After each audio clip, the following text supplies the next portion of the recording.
Welcome in. This is the Dirt Bike Channel podcast. Thanks for joining me. Kyle Brotherson here. This is being mixed, managed, filmed, everything by yours truly. It's probably why it hasn't grown faster, is because I do all this by myself. There is no one else. If you want to support this podcast, one of the best ways you can do it is go to Rocky Mountain ATV, or go to my website, dirtbikechannel.com, and then use my links to Rocky Mountain ATV. You can buy anything they sell after clicking my link, and it gives me a little referral bonus, and that helps to put money back in the Dirt Bike Channel coffers so that we can do things like bike reviews and gear reviews and all of the things. Helps to support my business, helps to support my family, and I thank you very much from the bottom of my heart. If you're listening to this in the month of March 2022, I'm also giving away a Gas EC300 and then also a KTM 65 for the little guys, a bike that my boys have been riding for, well, they rode for several years from 2018 until relatively recently. So we've got that going on. Go to my website, dirtbikechannel.com. All the details are over there. I've given away 20 motorcycles. This is going to be my 21st and 22nd motorcycles that we've ever given away. So pretty excited for that. So head to dirtbikechannel.com to get entered for that. Several ways you can get entered. No purchases necessary. So the reason I want to talk about dressing for cold rides. Two reasons we're talking about this today. Number one reason is I look at the weather, and I don't know if I'm going to be able to get out for a ride this week or not. But I look at the weather this week, and here's what I have for the next. Well, it snowed the last couple of days here in Utah, and then today in my area, high of 27 degrees. So we're going to peak at 27 degrees, which the last time I checked is 5 degrees below zero, or 5 degrees below freezing. We're talking Fahrenheit here. Really low temperatures. Like tonight, it's going to be 9 degrees right where I live, and I'm not even in like one of the higher elevation places. I'm a little bit south of Salt Lake City. Tomorrow's a little bit warmer. It gets a little bit warmer, maybe high of 42-ish on Saturday, when a lot of people will probably go riding, and that will be a great day. Like 42, high of 42 is a great temperature for riding. Anytime we get into the 40s, I feel like that's, 40s, 50s, 60s, those are prime temperatures for riding. But oftentimes we don't have that luxury, like right now, like today. So I wanted to talk a little bit about some of the things we can do to dress for colder riding, because this will extend your riding season, whether it's into the fall or get you out earlier in the spring or whatever. These are some of the little tricks that I've learned over the last few years that might be helpful to some of the newer listeners to the channel, or newer riders, or even just seasoned vets. You might get, a little nugget here that you can take into your riding. So that's kind of what I wanted to talk about. Being cold on a ride can really dampen things. We go out there, we spend all this time and energy getting somewhere, and then we can't control the weather. And we're at the mercy of the weather so very often when it comes to these rides, as many of you know. And I can think back to a number of rides when, at least by the end of the day or the latter part of the day, the cold weather really starts to take a toll on you and can take the fun out of things just a little bit, and most of the time that I'm cold, we're talking either at the beginning of the day or at the end of the day. And sometimes it's both. There's usually like a section there, a few hours in the middle where the temperatures come up or whatever, and you're pretty warm and you're pretty comfortable. But we've got to prepare for this, and so I have some things that we'll talk about today that have helped me prepare and have the right gear. Some of the challenges that we have when we're riding dirt bikes, as far as like dealing with the weather and dealing with cold, is oftentimes it involves an early morning start for various reasons. And it also often involves late evenings, and that's usually because of work or other things that we have going on. We need to get out early so we can get back and be able to do this thing or that thing with the family or the wife or whatever, or some other work thing. Or maybe your ride takes you late into the evening because you had to work earlier in the day, and so you started late afternoon. There's a whole host of things. Another thing that can kind of make this an issue, especially where I live in the Intermountain West, is high elevation. Even when we ride desert terrain here in Utah, the lowest that I ever ride in Utah is about 3,000 feet, which is about a half a mile above where a lot of people ride ever. So even 3,000 feet is considered high elevation, but most of our rides start here in Utah, start at around 5,000-6,000 feet, and then they can go up to 8, 9, 10,000 feet. And as the air is thinner, it seems to be more susceptible to, temperature fluctuations, in my opinion. You get a little bit thinner air.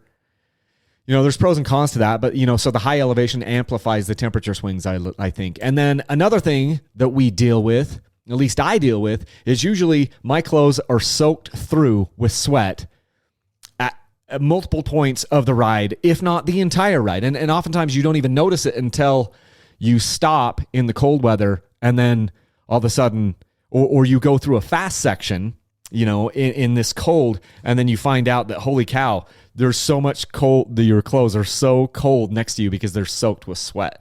It's crazy. I sweat like nuts. Obviously, you don't sweat as much in the wintertime if it's cold. But as soon as things get tough and slow, you do start to build up that body heat, and then your body is trying to shed that energy, that heat off.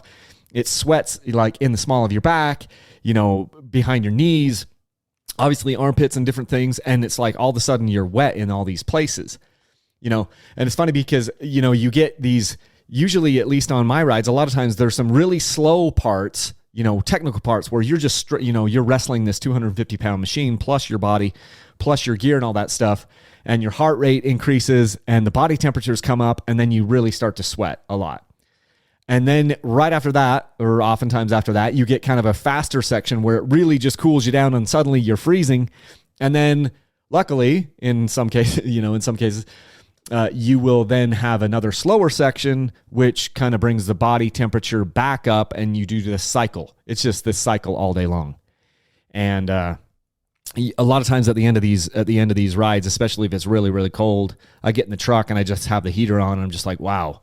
It's just like you go through all these temperature fluctuations, and it can really take a lot out of you. Obviously, we need to be hydrating. We need to have snacks and calories and things in our pack. But I want to talk about, in fact, I just mentioned that. We need to have snacks. We need to have calories, sugars, things like that in our pack to help basically, give our body energy to continue heating. Here are some tricks as far as clothing goes, though. So I've broken this into, 4 main sections that I'm going to talk about: top layers, gloves, bottom layers, and boots. And that's really because these are the order of things that I think about when I'm dressing. I'm mostly concerned about what I've got on the top of my body, and then I'm concerned a lot about my gloves. I'm a little less concerned about what I've got on the bottom layers. Obviously that is very important, but I'm a little bit less concerned about that. And then, I'm going to just make a note here. Good winter pants down here. I have an outline here, and I just noticed that I didn't put something in. So top layer, I'm most concerned with gloves, and then bottom layers, and then boots. And we'll just talk about those. Boots, really, I don't have a ton to say about it. We'll get to that. So top layers, instead of a heavy jacket. I mean, I have several heavy jackets that I could wear, but I don't wear them.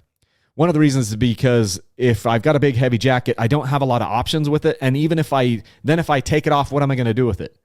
I've got this big bulky thing, and oftentimes I do need to take things off. Now what do I do with this big old bulky jacket?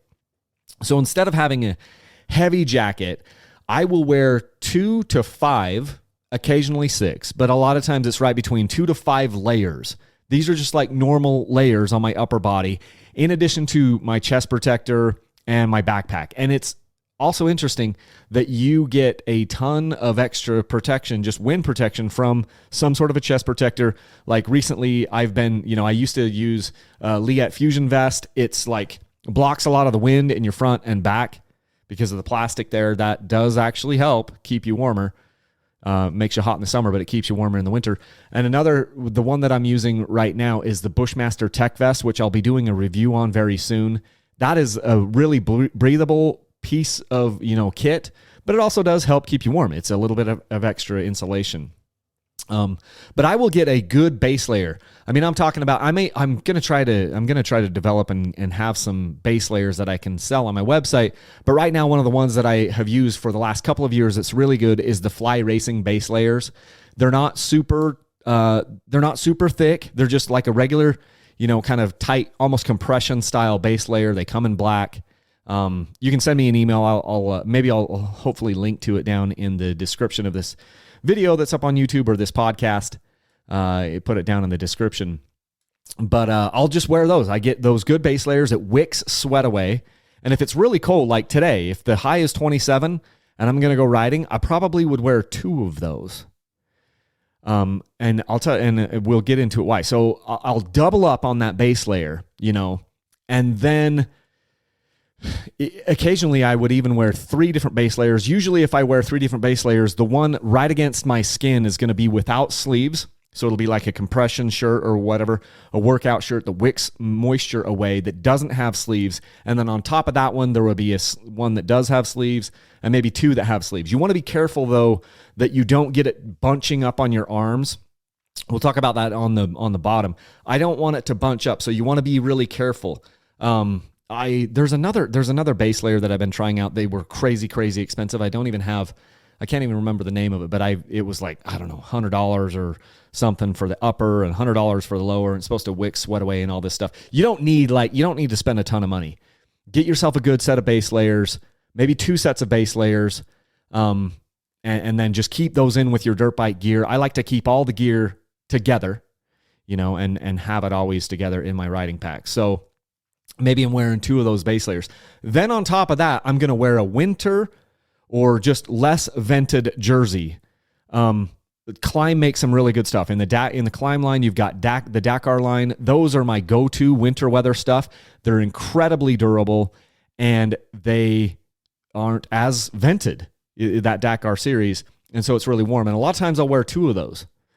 And it's unbelievable. It's unbelievable to me how warm you will be if you're wearing 2 or 3 base layers, and then you're wearing 2 of these more thicker, less vented riding jerseys. So now you have 5 layers on you, and then you'll put your chest protector on, and then your helmet and all that other stuff. It's unbelievable how much warmer that is. It's crazy to me because a lot of times I'll get back to the truck, and I'm usually pretty warm once I get back to the truck. Just depends on the day or whatever. And I'll then strip that stuff off, and then I realize how bloody cold it is because now I'm sitting there shirtless in the back of my truck, and I'm going to put my, just my regular clothes back on, and I realize how much more insulated I am with those 5 layers, and they're just thin layers. If you like add it all up, those 5 layers that you have on you are less, as far as like in thickness, it's less thick than just like a normal jacket, way less thick, but you've got a ton of mobility. And then you can pull stuff off. And here's the real magic of it. Because you start out at the beginning of the day, and maybe it's super, super cold. And so you've got those 4 or 5 layers on. And then after an hour, you've been working, you've been going through some nasty stuff or whatever, the temperature begins to rise. You notice you're sweating, and you can take your pack off, and you can shed 1 or 2 layers. I do this all the time. And that way I start off the day, with prepared, and I'm not super cold, but then I can peel a layer or 2 or 3 off, just depending, put those in my pack. And oftentimes I'll end up needing to put those back on. Either maybe it starts snowing later, or just the wind picks up a lot more. And it's amazing how you can then throw that 1 layer or those 2 layers back on in an hour or 2 or 3 or 4 or 5. And it really makes a big difference. And it isn't like a big bulky thing that you're trying to deal with. You've just got these smaller base layers that are easier to deal with. You can stick in your pack. You could use my my Fender Enduro Fender straps to bundle these things up and stick it to your fender, front fender, rear fender, whatever. And so I love doing that because sometimes you'll need them. Now, lastly, this is when I really watch the weather. I see if it's likely to go into the night, or if it's likely that we're going to get rain or some sort of like really wind or something, then I want to bring a light wind jacket or a light windbreaker that also has some water resistance or waterproofness. That's a good word for you. A real waterproofness to be able to block some of that rain or some of that wind. And it's pretty amazing. And I've done this several times. I've got all the whatever layers I have on, then I put on a shell, Like sometimes I'll have one that wraps around my waist, or I'll just have it tied to my handlebars. Or not my handlebars. Usually it's my fender, hooked to my fender with the enduro straps.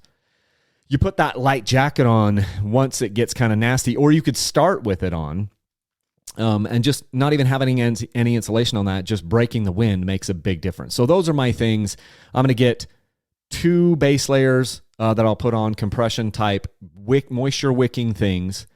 Maybe even the third one, maybe the one against my skin is going to be sleeveless, and the other 2 will have sleeves. And then I might put 1 or 2 of these colder weather style jerseys, less vented. And there's a lot of stuff out there that are off-road, specific.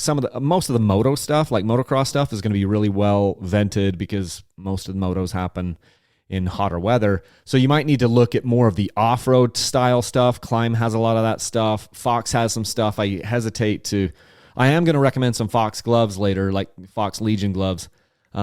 But there's some ones out there that are good. And even if you're just wearing, 2 or 3 vented jerseys, it's better off if you can layer up. So that's my top layer suggestions for you, is mostly in the layers. Now, let's talk about gloves. It's not uncommon for me, and maybe you can relate, it's not uncommon to be hot pretty much everywhere except for in my hands. Let me get a drink here.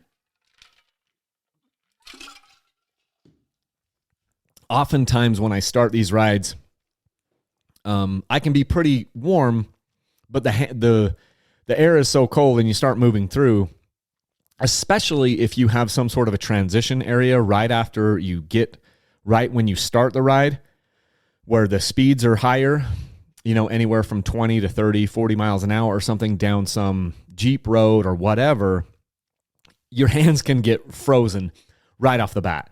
And that's no fun. One of the other reasons why your hands might get cold at the beginning of a ride is because you're a little bit tense and you're holding on a little bit too tight. Maybe you're super excited. Maybe you're going with a group that you've never been before and you're nervous or whatever. There's a lot of different reasons. I find that I'm pretty tight usually with my hands and my shoulders and my arms at the beginning of a lot of rides until you kind of like ease into it, and you've settled in. And it's often like really cold. So sometimes we would just need to loosen our grip up just a little bit to combat that and get more blood flow down into our hands and more circulation down into our hands. So that's just something to think about. On a really cold day like today, if it's a high of 27 degrees, I'm going to go to a little bit more of insulated of a glove. Now, I don't want to go too insulated. I don't ever want to wear like ski gloves or anything because I don't have the feel. I need a lot of feel with my fingers on the bars, with my controls and those things. And so what I've found is there's a couple of things that are a happy medium. One of the ones that I've used a ton and it's been my go-to is the Brisker 100%. My goodness. It's the 100% Brisker glove. That's what it is. 100% is the brand. Brisker is the glove. That's just the one. You can get them from Rocky Mountain ATV. They're fantastic. I love those. One of the ones that my buddy Tyler uses a lot, and I'm going to order some right now today, but I know it's good because Tyler swears by it, is the Fox Racing Legion thermo gloves. So I'm going to buy some of those right now, and hopefully those are also really, really good. I'm sure they are because Tyler, he spends a lot of time with this stuff. And he's tested that. So if he's tested it, I'm 100% sure it's good. But the nice thing about these gloves is there's a little bit of extra insulation, just a little bit, but there's not a ton on your palm. That's where I don't need insulation. I don't need insulation on the palm of my hand or on the inside of my fingers. I just need it on the top. And so often with these gloves, there's a little bit too much insulation on the palm. The 100% Brisker glove is not that way. The Fox Racing Legion thermal glove is not that way. So it's still thin.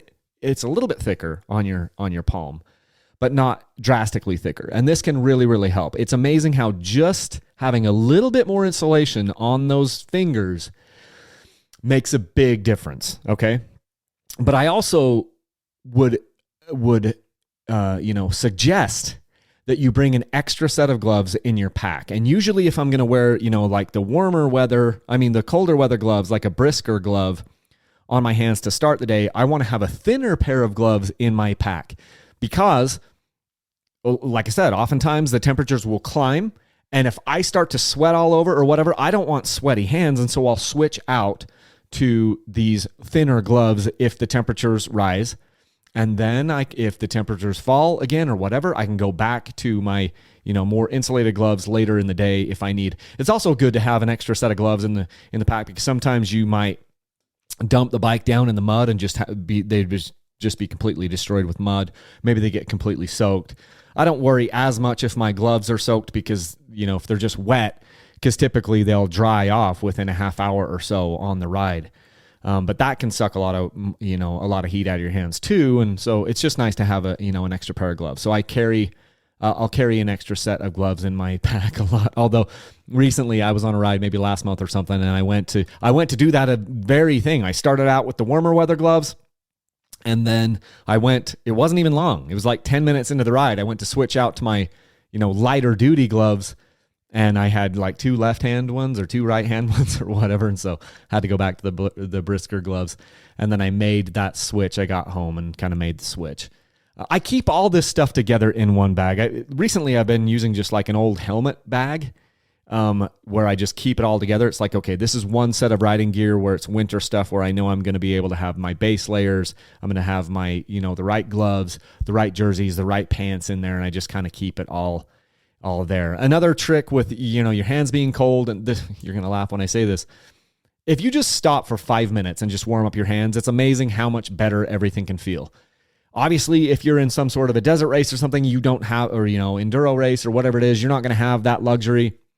One of the reasons why I don't do those things, one of many reasons why I don't race, is I don't want to. I'm just out there to have fun. If I get cold and want to stop because my hands are freezing, I don't want to have to feel like, I have to keep going and get, my hands so cold that they're going to snap off so I don't lose positions or whatever. Hey, to each his own.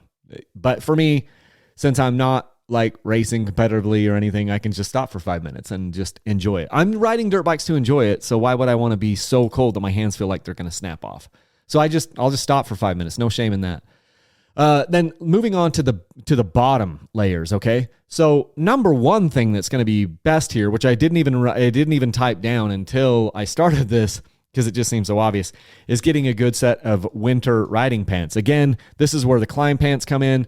In the Climb Dakar series, they've got some really nice warm or cold weather riding pants in the Dakar series. They're super expensive, but I've never worn any of them out.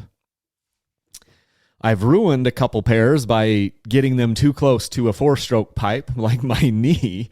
But they're very high quality, the Climb stuff. And then one thing I like about them is they are not super vented unless you unzip. Like, you've got some zip vents that can kind of make it nicer. So when the temperatures do rise, inevitably maybe you want to like unzip and like get the vents open. So find some pair of pants that isn't vented all the time. It's amazing. Like a lot of the moto pants are vented really, really heavily around the crotch. Not a really great thing when it's cold. And it's been funny because there have been times where I've put on the wrong pants thinking like, okay, these are some more vented pants, and thinking it's not going to be that big of a deal. And then I take off from the truck. I'm like, no, this is way too cold. Go back, put on some pants that aren't super vented down there around the crotch. And it makes life a little bit easier, a lot easier. Let's go back to base layers though. So we talked about the pants, which are important. Base layers. I'm basically using one base layer, like the fly racing base layers that I've talked about. I'm using those on my legs, regardless of whether it's summer or winter. It helps to prevent chafing, because I'm going to be wearing all the time. I'm either going to be wearing like a knee and shin guard for going down on my knee, or I'm going to be wearing my knee braces. After I tore my ACL, once I started riding, I rode for like the next year and a half, 2 years. Every single ride I went on, I was wearing my knee braces. I don't wear my knee braces every single ride now. I'm kind of like hit and miss on that. But I'm always wearing something, and a lot of times it'll be like the Liet. I think they're the 3DF knee and shin guards. Those things are awesome.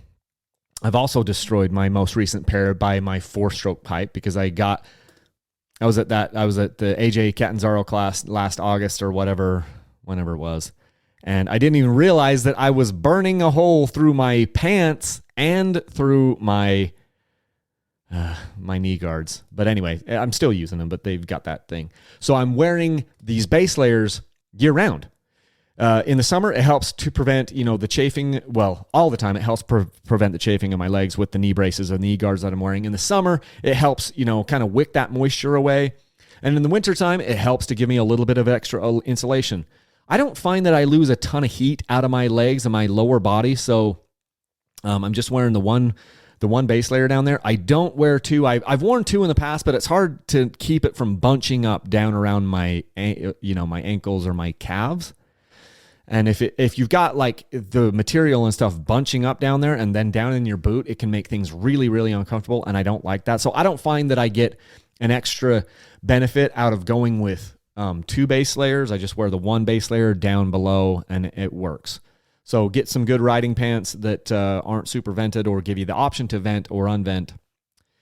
And then as far as boots go, people ask me all the time, they're like, are there better cold weather boots than others? I haven't really found that to be the case. It's a good idea to try to keep your feet dry if it's super cold, like don't drop them down into a river, obviously would be the ideal thing. But here's the reality. My feet are soaked basically every ride. It doesn't matter whether it's hot outside or it's cold outside. There's just not a lot of breathability in these riding boots because they're made to protect us from so many things. They're not like, there's not a lot of moisture wicking down in there for obvious reasons. And so my feet are sweating and my socks sometimes are so wet when I'm done, you could wring them out. And I haven't been in a river. So the socks are either completely damp all the way through or almost as wet as they'd be. I mean, I'm exaggerating a little bit. It's not like I'd dip them down into a pool, but you get what I'm saying. The boots are soaked with sweat. The socks are soaked with sweat. It doesn't matter if it's my Garnet boots, my Fox boots, my CD boots, my Alpine Star boots. They're always wet. And so I don't worry so much about that because whether it's a little bit more water resistant or not, whatever, I'm going to have wet feet. So I'm going to carry with me, an extra pair of socks back at the truck. I usually don't have an extra pair of socks with me out on the trail because it's, hey, whatever, it's going to be a few hours. And, but I'm going to carry some extra socks at the truck so that on those days when I'm really cold and whatever, and I come back with soaked feet, I can just, put the dry socks on as I go back into the truck or whatever. And that's kind of a nice thing to change into. So those are some of the thoughts I've had about, dressing and preparing for colder weather rides. The main thing is just layering. I mean, they talk about that a lot, when you're going in the backcountry is just layering. And I say the same thing here. I think it's a great idea to have those different layers on us. If you're the guy that likes to have a big old bulky jacket or whatever, hey, do whatever you need to. It's just you're going to have to find some way to be able to put that. My computer locked up on me.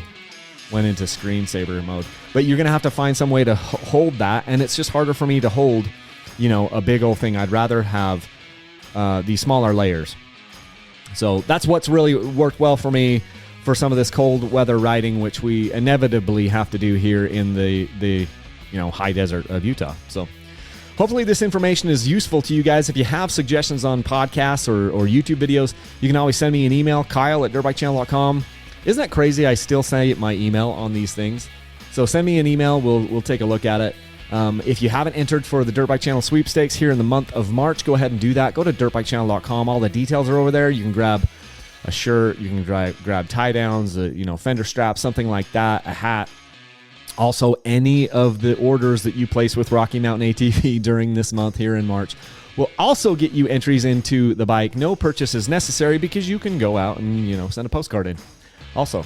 So go ahead and check that out. Rocky Mountain ATV, my website, dirtbikechannel.com, and then I've got some links over to Rocky Mountain ATV. I can also send you an email with the link that you can just bookmark. So pretty slick. Anyway, that's what I've got for everyone today. Hopefully everybody is having a great March day. It's March 10th as I'm recording this. I should upload this to YouTube and put it out on the podcast, for all the distribution here in the next day or so. So anyway, that's what we have for you. please, please, please be safe. If there are questions that I can answer for you, send me an email, kyle@dirtbikechannel.com or customer service@dirtbikechannel.com, and we'll get you taken care of. So thank you so much, and leave a single track.